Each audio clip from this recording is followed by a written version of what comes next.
அனைவருக்கும் வணக்கம். நம்ம இன்னைக்கு பார்க்க போற கணக்கு பயிற்சி 7.3ல மூணாவது கணக்கு.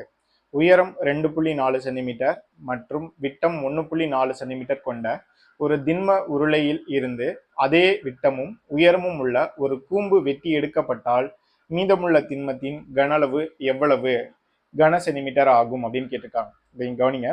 இப்போ ஒரு உயரம் எவ்வளவு கொடுத்துருக்காங்கன்னா 2.4 சென்டிமீட்டர் இருக்கக்கூடிய ஒரு உருளை இருக்கு, திண்ம உருளை இருக்கு.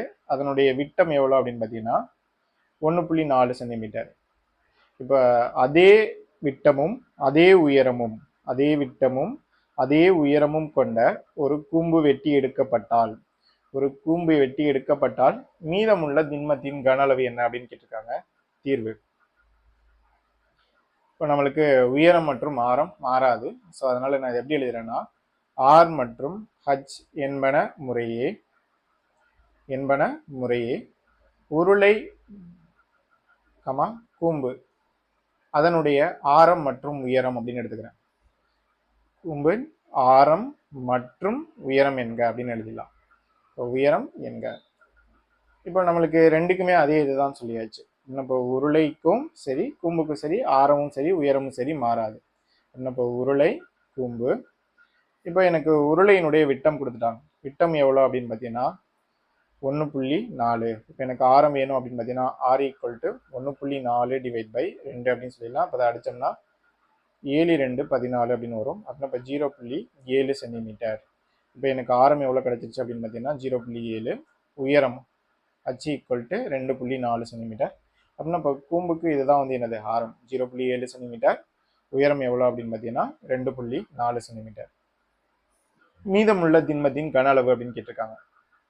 மீதமுள்ள திண்மத்தின் கன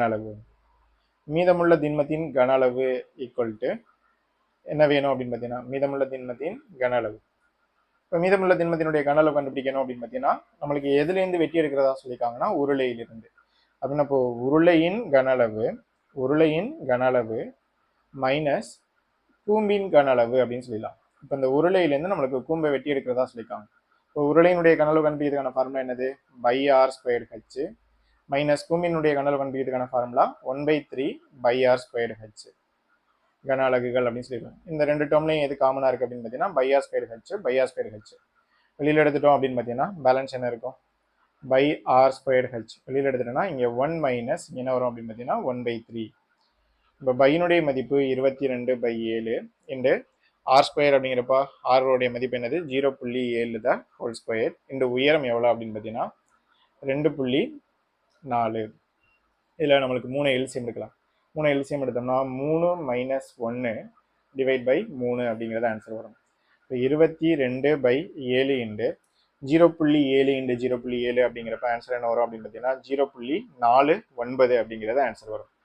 0.49 இன்ட்டு 2.4.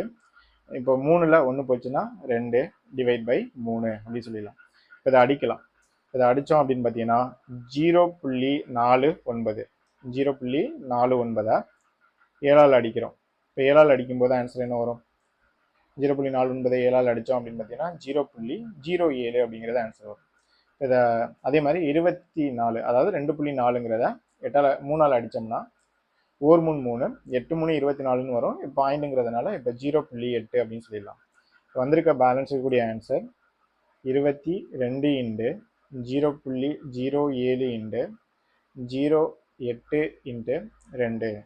இந்த மொத்த மதிப்பையும் நம்ம பெருக்கணும் அப்படின்னு பார்த்தீங்கன்னா 22 இன்டு 0.07 இன்டு 0.8 இன்டு 2 பெருக்கும்போது வரக்கூடிய ஆன்சர் 2.46 அப்படிங்கிறது ஆன்சர் வரும்.